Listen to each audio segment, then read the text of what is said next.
एक कंट्रोवर्सी हमें देखने को मिली है जो कि ताबिश हाशमी का शो है जियो न्यूज़ पर। उसमें जो है वो इमाम थे, अहमद शहजाद थे और जो है वो इमरान नज़ीर शामिल थे उसमें। और उनके दरमियान एक डिबेट हो रही थी और उसमें अहमद शहजाद ने कहा कि दोस्ती यारी की टीम है, अगर दोस्ती यारी के प्लेयर्स खिलाएंगे तो टीम हारती रहेगी, यही रिजल्ट होगा, XYZ जो भी उनके एक एतराज़ात थे, बाबर के ऊपर एलिगेशंस थी। अब पहली बात तो ये है कि जब टीम वर्ल्ड कप पे गई है, इस तरह के टीवी शोज के ऊपर एलिगेशंस स्टार्ट हो जाना, उनको बिठाना और इस तरह के सवालात कराना टीम के मोरल को बूस्ट नहीं करता बल्कि डाउन करता है। तो उसके ऊपर वो एक सवाल उसने ताबिश हाशमी ने उनसे किया कि अगर ये दोस्ती यारी की टीम है तो इमाद और आमिर ने जिस तरह से बाबर को उसमें कहा कि टीम में जगह नहीं होनी चाहिए और उसी की कप्तानी में फिर वो खेलने चले गए, तो किस तरह से दोस्ती यारी की टीम हुई। तो इस सारी कंट्रोवर्सी के ऊपर आप क्या कहेंगे, आपकी क्या राय है? क्या सबसे पहले इमाम उल हक एक centrally contracted player, central contract में है, वो एक टीवी शो में जाके कैसे बैठ सकता है?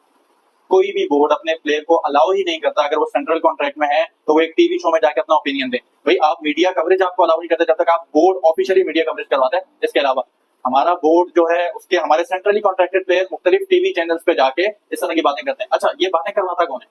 ये बातें स्क्रिप्टेड होती हैं और ये बातें होस्ट करवाते हैं अपने शो की टीआरपी बढ़ाने के लिए। अब जब पहले जो इमाद और आमिर ने बातें की, उन्होंने तो बहुत बड़ी बड़ी बातें की, वो उनका तो बस नहीं चल रहा था, वो बाबर आजम को उठाई मार दें, तो आगे मार दें, जिस तरह की उन्होंने बातें की। लेकिन जो टीवी शो का होस्ट है उसका क्या काम है? उसने अपनी टीआरपी लेनी है, उसने इमाद को पैसे दे रहे हैं, आमिर को पैसे दे रहे हैं, उन्होंने टीआरपी चलानी है, अपना शो चलाने। तो पहली चीज तो ये है कि जिसने सही कहा जिसने गलत कहा वो बात की बात है। सेंट्रली कॉन्ट्रैक्टेड प्लेयर्स को टीवी शोज में जाके नहीं बैठना चाहिए जब तक आप सेंट्रल कॉन्ट्रैक्ट में। हाँ, आप सेंट्रल कॉन्ट्रैक्ट में नहीं, अहमद शहजाद सेंट्रल कॉन्ट्रैक्ट में नहीं है, ठीक है, आप जाएं अपने टीवी शोज करें। जहां तक बात अहमद शहजाद की है, तो अहमद शहजाद अच्छे नहीं लगते ये बातें करते हुए यारी दोस्ती बनी। जब तक शाहिद अफरीदी थे तो अहमद शहजाद साहब भी विदाउट परफॉर्मेंसेस बहुत खेले। हम ऐसा नहीं, हमने कभी अहमद शहजाद के टैलेंट पे बात नहीं की कि नहीं उनको खेलना नहीं आता, ठीक है, हर प्लेयर पे गुड पैच बैड पैच आते हैं, ठीक है। तो अहमद शहजाद के बारे में भी मशहूर था ना, जिस तरह आज आप कहते हैं कि शादाब खान किस लिए खेल रहा है, बाबर आजम का दोस्त है, बहुत सारे लोग कहते हैं, उस वक्त भी यही कहते थे कि अहमद शहजाद क्यों खेल रहा है, शाहिद अफरीदी का दोस्त है। तो ये एलिगेशन सबके लगते रहे। अहमद शहजाद को इस चीज से सीखना चाहिए कि भाई कल पहले मुझे कहते थे, अब मैं वही टीवी शो पे बैठ के ये बातें कर रहा हूँ। तो इस तरह की बात अहमद शहजाद को नहीं करनी चाहिए थी। खास तौर पे होगा, चले मैंने मान लिया यारियां दोस्तियां, ठीक है, सब बाबर आजम गलत कर रहे हैं या आप उनको शादाब वगैरह को खिला रहे हैं, गलत कर रहे हैं। आपकी टीम कहाँ है इस वक्त? आपकी टीम वर्ल्ड कप खेलने गई है। तो आप एक नेशनल टीम को रिप्रेजेंट करते हैं और आप अभी भी सोच रहे हैं, अहमद शहजाद अभी भी सोच रहे हैं कि मैं नेशनल टीम में खेलूंगा, कहते हैं ना वो। आप उन्हीं लोगों के साथ आपने 6 महीने बाद आमिर और इमाद का क्या हुआ? इतनी सारी बातें की, आज उन्हीं के साथ खेल रहे हैं। और आमिर की सच अपनी अभी कोई परफॉर्मेंस नहीं है। लेकिन बात वही है ना कि अहमद शहजाद को ये सोचना चाहिए कि आज मैं यहाँ बैठ के बातें तो कर रहा हूँ, मैं थोड़ा सा वायरल हो जाऊंगा, सोशल मीडिया पे बात हो जाएगी, कल को आपने उन्हीं के साथ बैठना है, उन्हीं के साथ खेलना है, तो किस तरह आप करेंगे? तो चीज बात ये नहीं है कि उन्होंने बात सही की या बात गलत की, बात ये है कि मीडिया पे आके आपके साथ बात नहीं करनी चाहिए। और दूसरा ये मौका नहीं है, मौका इसमें टीम गई भी है, जो भी गया जिस तरह भी गया आप उसको सपोर्ट करना चाहिए। अब इस टाइम जो है वो टीम बाबर आजम की क़यादत में गई है, तो हमारी भरपूर सपोर्ट बाबर आजम के साथ है और टीम के साथ है। टीम हारेगी भी हमारी है, जीतेगी तब भी हमारी है, और जब वापस आएंगे जीत कर आएंगे तब भी बात होगी, और जब वापस अगर हार के भी आते हैं, उम्मीद है कि जीत के आएंगे, तो तब भी हम उनके ऊपर क्रिटिसाइज करेंगे क्योंकि टीम हमारी है। बाबर की कैप्टनसी पे सबको इश्यूज है, बहुत सारे लोगों को उसके ऊपर इश्यूज हैं, लेकिन एक कैप्टन को एक आईसीसी इवेंट मिलता है, 2 आईसीसी इवेंट मिलते हैं, 3 मिलते हैं, बाबर का 4था आईसीसी इवेंट है। लेकिन 1992 में हारा कौन था? 90% लोगों को नहीं पता होगा फाइनल कौन आ रहा था। 96 का फाइनल कौन आ रहा था, बहुत कम लोगों को पता होगा। 2003 का फाइनल कौन आ रहा था, किसी को नहीं पता होगा। 1992 जीता कौन था? पाकिस्तान जीता, सबको पता है। 96 कौन जीता? श्रीलंका जीता, सबको पता है। 2003 कौन जीता? 99 कौन जीता? ऑस्ट्रेलिया जीता, सबको पता है। क्यों भाई? टीम जीतने वालों को याद रखा जाता है, सेकंड आने वालों को, हारने वालों को नहीं याद रखा जाता। जी हमने सेमीफाइनल खेला, हमने कहा नहीं भाई, आपने ट्रॉफीज कितनी जिताई, ये बहुत मैटर करता है। आप माने ना माने, हम बहुत सारे मैचेस हम अपनी डिफेंसिव अप्रोच की वजह से हारे हैं। हम वर्ल्ड कप के मैचेस भी डिफेंसिव अप्रोच की वजह से आ रहे हैं, हम एशिया कप का फाइनल डिफेंसिव अप्रोच की वजह से आ रहे हैं, जहां हमने श्रीलंका के खिलाफ 50 पे 5 आउट कर लिए थे, 64 पे 4 आउट कर लिए थे। उसके बाद हमने ऑस्ट्रेलिया को वर्ल्ड कप के सेमीफाइनल में पकड़ लिया था। हमने शुरू में 4 आउट करके वहां से मैच, तो जब आप अगर 40 रन पे 50 रन पे 4 आउट करके आप प्रेशर नॉकआउट गेम हार जाते हैं, तो इसमें बहुत बड़ी वजह आपके नर्व्स की होती है, आपके कैप्टन की नर्व्स की होती है।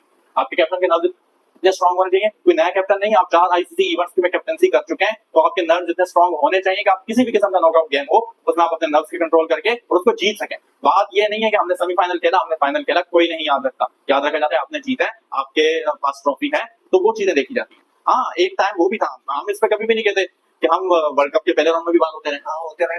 बिल्कुल। 2012 को देख लें आप, उसके बाद वाला देख लें, 16 में बहुत सारे देख लें, वर्ल्ड हम कप हैं। दोनों में बाहर हुए हम लोग पहले हम 50 ओवर्स के ओडीआई वर्ल्ड कप 2007 वाला देखें आप, 2007 में हम आई गेस आयरलैंड से ही आ रहे थे, आयरलैंड से हम बाहर हुए। हाँ तो बेहतरी आई है, हम इसमें नहीं कि अब हमारी टीम देखें कितने, अब 2023 का वर्ल्ड कप हुआ, 2019 का वर्ल्ड कप हुआ, दोनों में एक में सरफराज अहमद कैप्टन थे, एक में बाबर आजम कैप्टन थे, हम सेमीफाइनल में क्वालीफाई नहीं किया, क्यों? तो ये बात, ये जवाब हैं, सरफराज अहमद भी जवाब हैं, सरफराज अहमद को तो उसकी जो है वो कीमत चुकानी पड़ी, उनको कैप्टनसी से फारिग हुआ, ठीक है। 2023 का वर्ल्ड कप का सेमीफाइनल आप टॉप 4 में तो जाए ना, जीतना तो छोड़े, आप जो मेन वर्ल्ड कप आपके होते हैं, आप हम भाई हम किस पे होते हैं, फलाना फलाने को हरा दे, फलाना रन रेट ये है वो है। अच्छा, हम जो पिछला 2022 का वर्ल्ड कप जीते हैं, जो 2000 फाइनल में गए हैं, उसमें भी हम 2021 का वर्ल्ड कप हम प्रॉपर खेले थे। 2021 में हम परफॉर्मेंस की बेस पर सेमीफाइनल में आ रहे थे, 2022 में हमारी सॉरी टू से कोई परफॉर्मेंस नहीं थी। एक न्यूजीलैंड के खिलाफ आपने एक परफॉर्मेंस दे दी, और वो तो एक लक थी कि नीदरलैंड ने वो एज यूजुअल जो है वो हमारे लिए रास्ता खोल दिया, वो साउथ अफ्रीका को हरा दिया। जैसे नीदरलैंड साउथ अफ्रीका को हरा देता है, स्कॉटलैंड रात को इनको हराने वाला इंग्लैंड को टफ टाइम दे दिया था। तो ये तो हर बार होता है, तो वो हमारी किसी, आप परफॉर्मेंसेस पे छोड़ें, आपको डिलीवर करना पड़ेगा। टीम तो आपको बैक करेगी, आपको नेशन भी बैक करेगा, लेकिन उसके लिए आपको परफॉर्म करना पड़ेगा, आपको जो है वो अच्छा माइंडसेट, देखिए माइंडसेट, आप खेल के लड़के हारे कोई मसला नहीं है, आप एक पॉजिटिव माइंडसेट के साथ जाएं, ठीक है। लेकिन अगर आप वही आप ऑस्ट्रेलियन टीम को देखें, अगर वो उनका स्टार 2 ओवर में 2-3 विकेट ले लेता है, वो उससे 4 के 4 ओवर करवा देंगे। वो ये सोचता ही नहीं है कि हमने 20 ओवर इनको खेलने देना है, वो सोचते हैं इनको 10 ओवर में हम इनको ऑल आउट कर देंगे। हम सोचते हैं कि शाहीन ने 2 ओवर कर दिए, 19वां 18वां ओवर कौन करेगा भाई? आपकी अप्रोच ही डिफेंसिव है। आप उसके बाद वो शादाब को किसी को ले आते हैं, वो स्कोर देके आफ्टर टीम को 160 170 180 पे ले जाती है। तो आपको अटैकिंग अप्रोच के साथ आना पड़ेगा। आप अटैकिंग अप्रोच ऑशीज क्यों जीतते हैं? किसी वजह से जीतते हैं।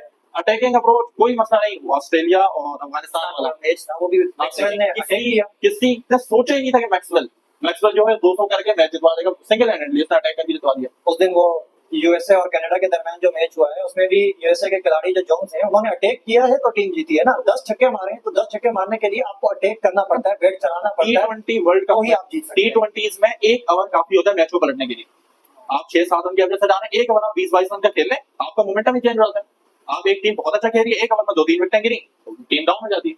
तो ये चीज है पाकिस्तान को थोड़ी सी कैप्टन और मैनेजमेंट, देखें गैरी क्रिस्टन जैसा बंदा आपके पास है, मैनेजमेंट और क्या चाहिए आपको? भाई इससे बेहतर तो बस क्या किसको उठा के ले, जिसने क्रिकेट आजाद की थी उसको ले गए।